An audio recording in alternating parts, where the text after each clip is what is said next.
Hello guys, welcome again to this discussion on class 11th chapter number 6 and that is judiciary and this is part number 2.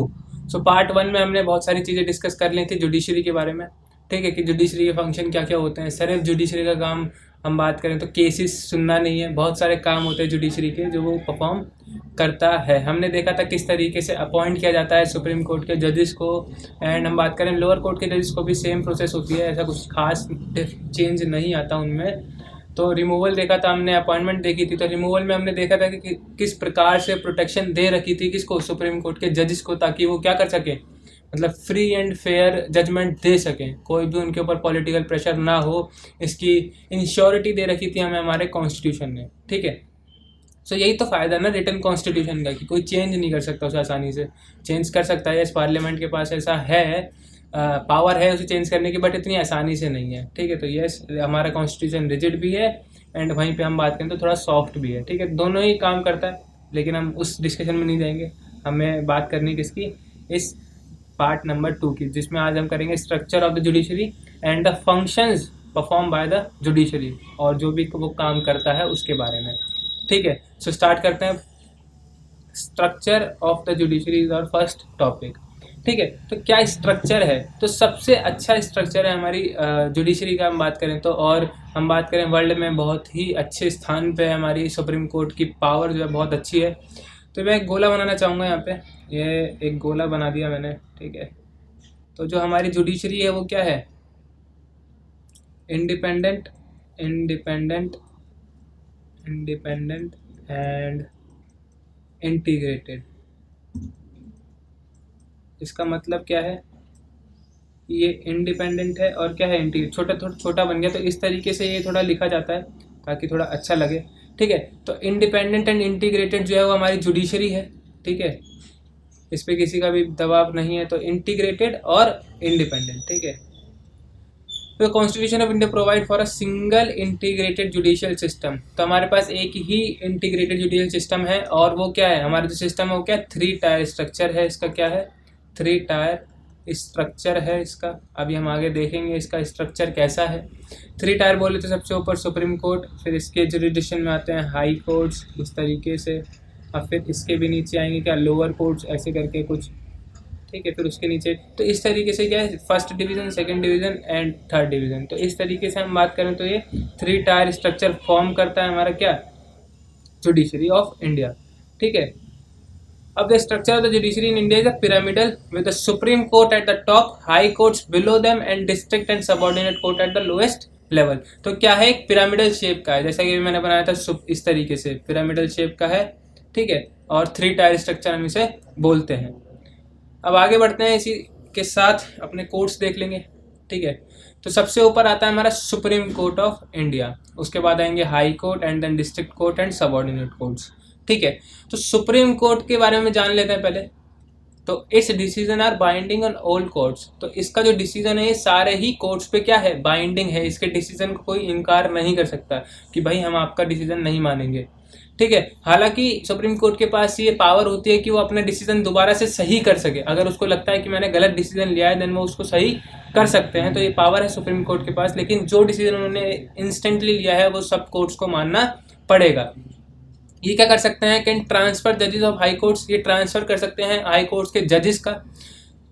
Can move case from any court to itself. तो ये क्या कर सकते हैं कि कोई case अगर high court में चल रहा है या कोई केस कहीं और चल रहा है, तो ये अपने आप उस केस की हेयरिंग ले सकते हैं, बोल सकते हैं कि आप इस केस को ढंग से हैंडल नहीं कर सकते, आप हमें दे दो। तो इनके पास ये पावर है। हम जब हम क्या करेंगे, जुरिडिक्शन देखेंगे किसका, सुप्रीम कोर्ट का, तब आप देखेंगे कि जो सुप्रीम कोर्ट के फंक्शन है उनमें से एक फंक्शन ये भी होता है रिट जुरिस्डिक्शन नाम का। रिट क्या होता है कि एक फॉर्मल लेटर टाइप होता है, जिसमें वो सुप्रीम कोर्ट लिख के भेजता है कि भाई आप ये जो केस है ये ट्रांसफ़र कर दो मेरे ऊपर, मैं इसको देख लूँगा। तो इस तरीके से हो सकता है। तो ये क्या कर सकते हैं, कोई भी केस जो किसी और कोर्ट में चल रही है अपने पास ले सकते हैं।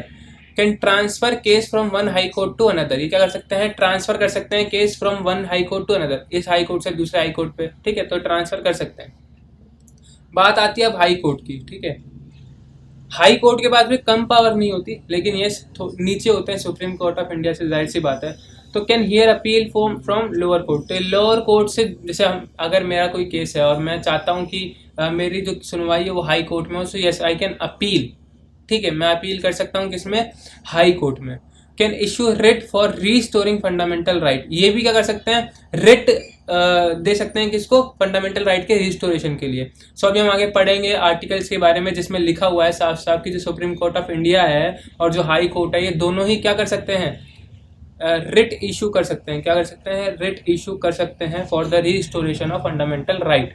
मैंने अभी आपको बताया था कि जो हम इंडिविजुअल हैं वो क्या कर सकते हैं कि अगर हमारा वायलेशन हुआ है फंडामेंटल राइट्स का तो हम डायरेक्ट सुप्रीम कोर्ट में क्या कर सकते हैं, अपील कर सकते हैं। ठीक है, third point is can deal with cases with in the jurisdiction of the state. क्या कर सकते हैं, डील करते हैं किसके, with cases with in the jurisdiction. अब स्टेट के अंदर जितने भी केसेस हैं वो सारे कौन देखता है, हाई कोर्ट। ठीक है, अब fourth point exercise superintendence and control over courts below it. जो इसके नीचे जितने भी कोर्ट होते हैं जैसे district court, subordinate court, civil court and जो भी जितने भी कोर्ट होते हैं उनके ऊपर क्या कर सकते हैं, मतलब नज़र रखते हैं एक तरह से कि सारा काम सही से चल रहा है नहीं चल रहा है।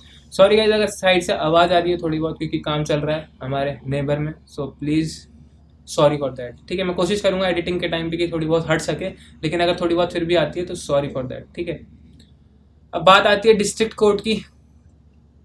ठीक है, डिस्ट्रिक्ट कोर्ट में deals with cases arising in the district. तो ये क्या करते हैं, डील करते हैं उन केसेस से जो कि डिस्ट्रिक्ट में अराइज हो रहे हैं। सो इसके लिए हमारे पास डिस्ट्रिक्ट कोर्ट है। ऐसा तो नहीं कि सीधा हम हर केस के लिए हाई कोर्ट या सुप्रीम कोर्ट में जाएंगे, तो उसके लिए क्या है, डिस्ट्रिक्ट कोर्ट्स भी है। Consider appeal on decision given by lower courts. अब इनसे लोअर कोर्ट भी होते हैं जिनमें अगर जिनका अगर जो डिसीजन है वो पसंद ना आए किसी इंडिविजुअल को, so yes they can appeal in district court also. Decides cases involving serious criminal offences. तो अगर क्रिमिनल ऑफेंस हुआ है अगर किसी डिस्ट्रिक्ट के अंदर तो उनकी सुनवाई कहाँ होती है, डिस्ट्रिक्ट कोर्ट में। अब बात आती है सबऑर्डिनेट कोर्ट्स की। तो subordinate courts consider cases of all civil and criminal nature. ये सारे जितने भी केस होते हैं वो देखते हैं किसके, civil and criminal case. Civil में आप कैसे आ जाते हैं, सिविल में केस आ जाते हैं जैसे अगर पति पत्नी में लड़ाई होगी तो सिविल में आ जाएगा, किसी ने किसी का सर फाड़ दिया तो वो सिविल में आ जाएगा।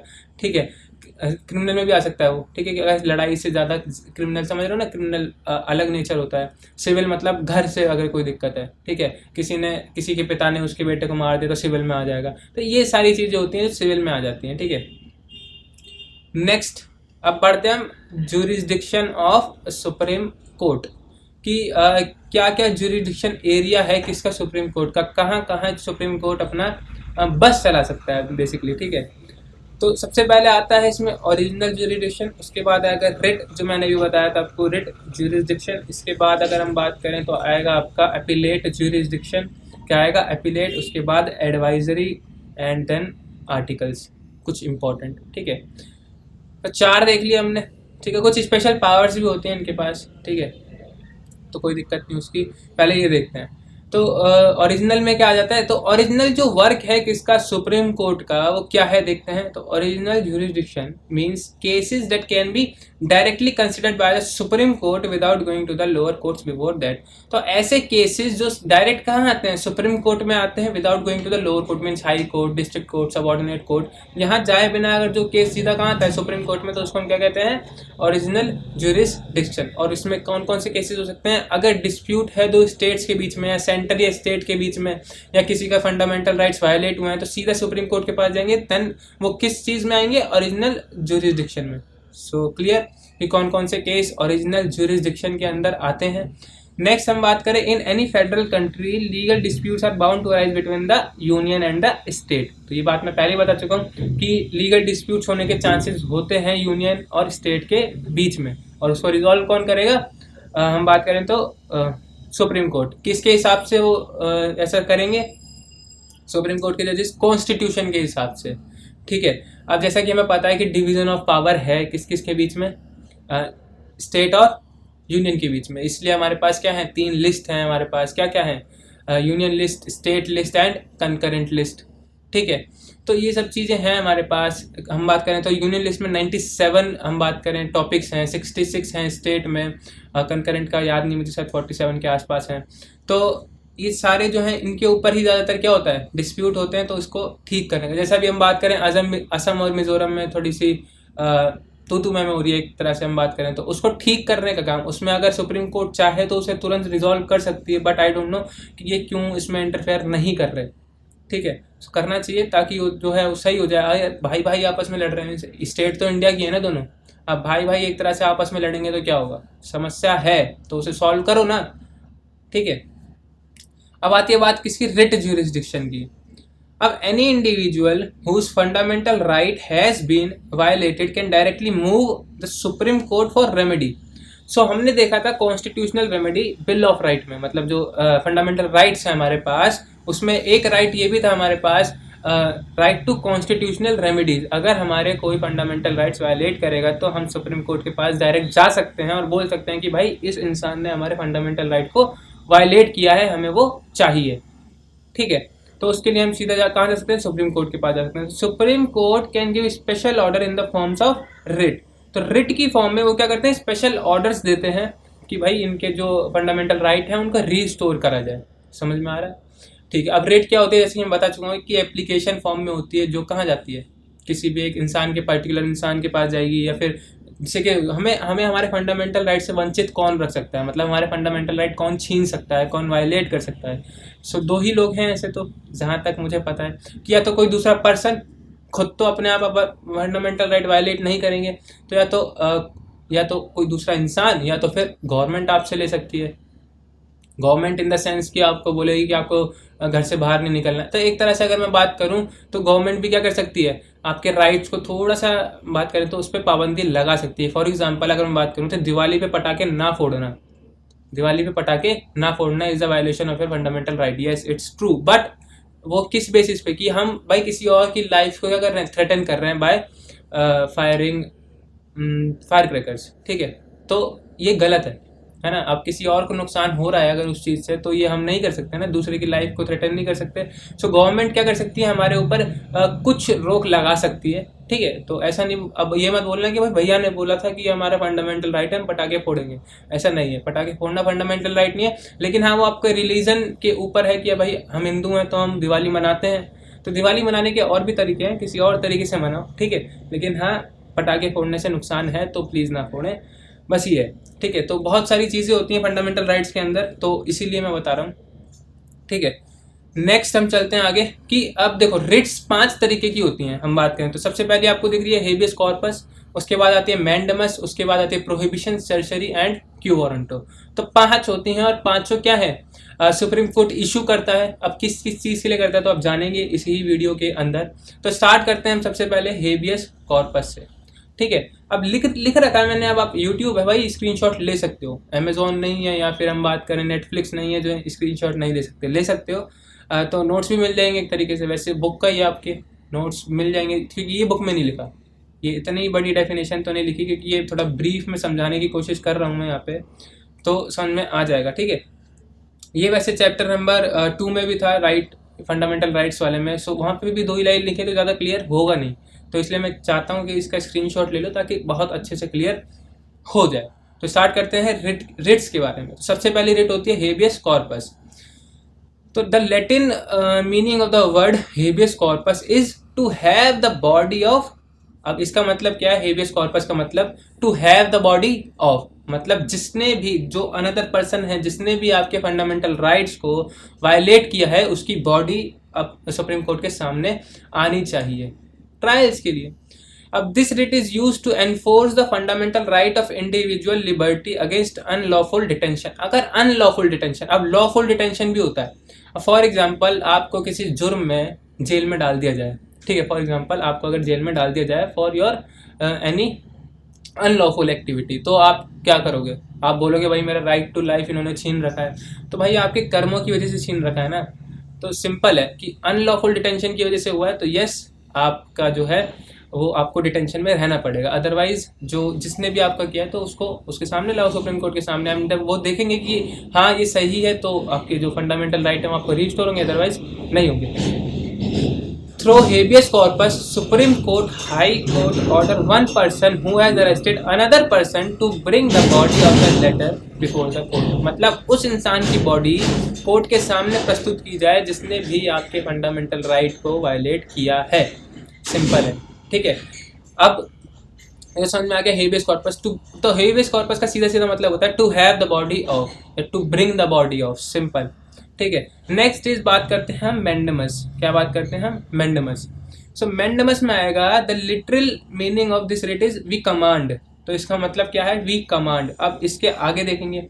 So this writ is used by the court to order the public official who has failed to perform his duty or refused to do his duty to resume his work beside public officials. Mandamus can be used against any public body, a corporation, an inferior court, a tribunal or government for the same purpose.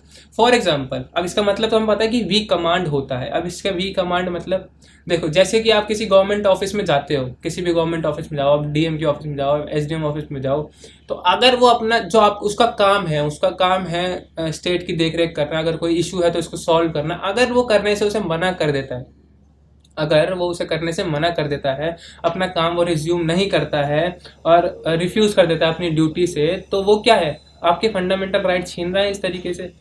तो और कोई भी public official है, जो भी public official मतलब government servant है, तो अगर वो अपना काम नहीं कर रहा है प्रॉपर तरीके से, तो जो सुप्रीम कोर्ट है, उसके सुप्रीम कोर्ट और हाई कोर्ट दोनों की बात है, तो दोनों ही क्या कर सकते हैं? रिट इशू कर सकते हैं और क्या बोल सकते हैं कि भाई अपना काम करो आप तरीके से। वो गवर्नमेंट के खिलाफ भी ये रिट इशू कर सकते हैं, किसी ट्रिब्यूनल के खिलाफ भी ये रिट इशू करते हैं। Tribunal is a type of court only, ठीक है, ज़्यादा घबराने की जरूरत नहीं है। ठीक है, जैसे नेशनल ग्रीन ट्रिब्यूनल है ना, उसी तरीके का सेम ट्रिब्यूनल, ज़्यादा ये वर्ड इतना गंभीर नहीं है। ठीक है, इंफीरियर कोर्ट्स मतलब डिस्ट्रिक्ट कोर्ट, सबऑर्डिनेट कोर्ट वगैरह वगैरह। ठीक है, तो ये होता है मैंडेमस। एंड मैंडेमस का जो मीनिंग है वो क्या है? We command. नेक्स्ट आती है बात प्रोहिबिशन की एंड शर्शरी। दोनों एक पेज पे इसलिए भी है, यहाँ मैं क्यू वारंटो भी लिख सकता था, लेकिन मैंने इसलिए नहीं लिखा क्योंकि ये दोनों क्या है, आपस में रिलेट करते हैं। कौन कौन से? प्रोहिबिशन और शर्शरी। प्रोहिबिशन और शर्शरी में एक बात यह है कि जो रिट है वो कौन इशू करता है? Supreme court. किसके लिए इशू करता है? अपने से लोअर कोर्ट के लिए। ठीक है, अब देखते हैं मतलब क्या है इसका। तो literal meaning of prohibition is to forbid. A court that is higher in position issue a prohibition writ against a court that is lower in position to prevent the latter from exceeding its jurisdiction or a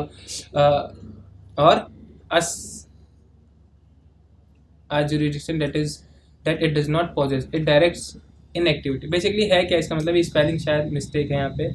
ठीक है, spelling जरा mistake है यहाँ पे। तो इसका सीधा सीधा मतलब ये है कि एक कोर्ट जो हायर है, मान लो सुप्रीम कोर्ट हायर कोर्ट को लिख सकता है, सारे कोर्ट्स को लिख सकता है, मतलब अपने से नीचे वाले को, और हायर कोर्ट अपने नीचे वाले से सबको लिख सकता है। तो एक रिट इशू करते हैं हायर कोर्ट्स लोअर कोर्ट्स के लिए, अगर वो अपनी ज्यूरिसडिक्शन से आगे बढ़ते हैं। फॉर एग्जांपल, अगर कोई सेशन कोर्ट है या अगर कोई सबऑर्डिनेट कोर्ट है, तो वो फांसी की सज़ा नहीं दे सकते, और अगर उन्होंने ऐसा किया है तो आप जा सकते हो अपने सुप्रीम कोर्ट पे, हाई कोर्ट पे फॉर द अपील कि भाई इनके अंडर वो चीज़ नहीं है तो आप क्यों कर रहे हो।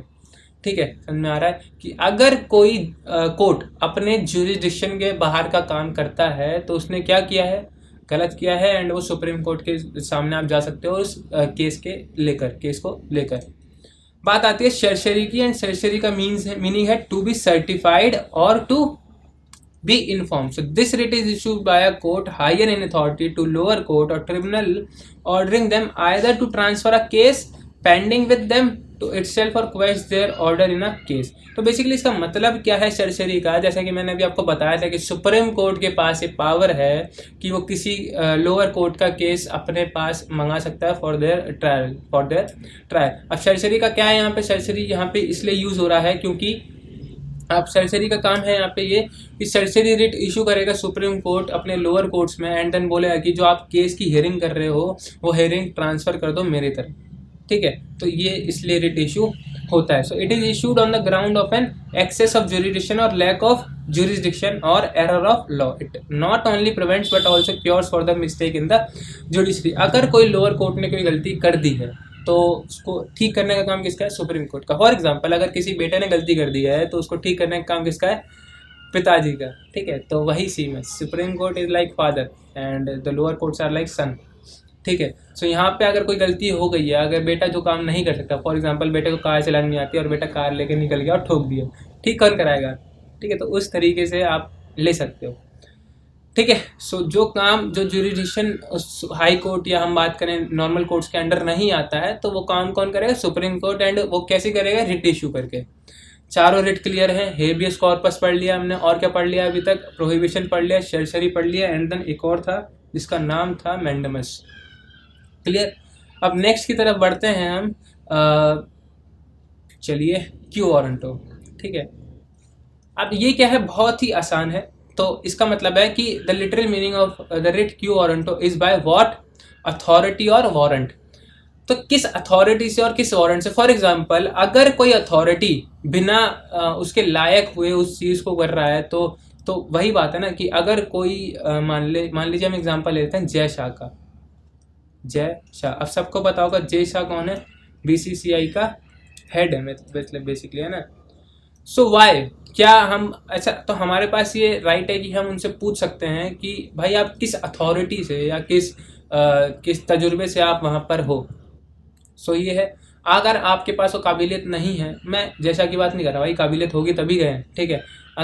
अगर किसी के पास कोई मतलब कोई अथॉरिटी या कोई वारंट या कोई डिग्री वगैरह नहीं है, या किसी वो अपना एक क्वालिफिकेशन लेके नहीं आया है किसी भी पोजीशन पे, किसी वैल्यूएबल पोजीशन पे, तो हम पूछ सकते हैं कि भाई किस अथॉरिटी से हो। तो सुप्रीम कोर्ट और high court issue this writ to prevent illegal usurpation of a public office by a person. Through this writ, the court inquires into the legality of a claim of a person to a public office. तो इस चीज़ में high court और supreme court दोनों ही writ issue कर सकते हैं किसी person के लिए, और पूछ सकते हैं उससे कि भाई by what qualification you are handling this public office. Private में तो चलता है भाई, प्राइवेट में जो मालिक का जो बेटा होता है वो बैठ सकता है कहीं, ठीक है। लेकिन पब्लिक ऑफिस की यहाँ बात हो रही, पब्लिक मीन्स गवर्नमेंट ऑफिस की, कि भाई आप किस हक से वहाँ पे बैठे हो। सो वो पूछ सकते हैं बहुत आराम से। नेक्स्ट हम बात करें अगर, तो हमारा आता है अगला ज्यूरिडिक्शन। तो 2 ज्यूरिडिक्शन पढ़े हमने, ओरिजिनल और रिट। रिट में हमने करे हैं कितने? 5। कौन कौन से? हमने पढ़ा मैंडेमस, लेकिन सबसे पहले नहीं था, वो सबसे दूसरा था। तो mandamus, certiorari, prohibition, quo warranto, and एक का नाम क्या था? Habeas corpus. ठीक है। तो 5 पढ़ ले। कौन से? Habeas corpus, mandamus, certiorari, prohibition and quo warranto. ठीक है। अब बात आती है किसकी? एपिलेट ज्यूरिडिक्शन की। ठीक है, एपिलेट ज्यूरिडिक्शन की। एपिलेट से मतलब, एपिलेट मतलब समझ में आ रहा है कि अप्लाई। ठीक है।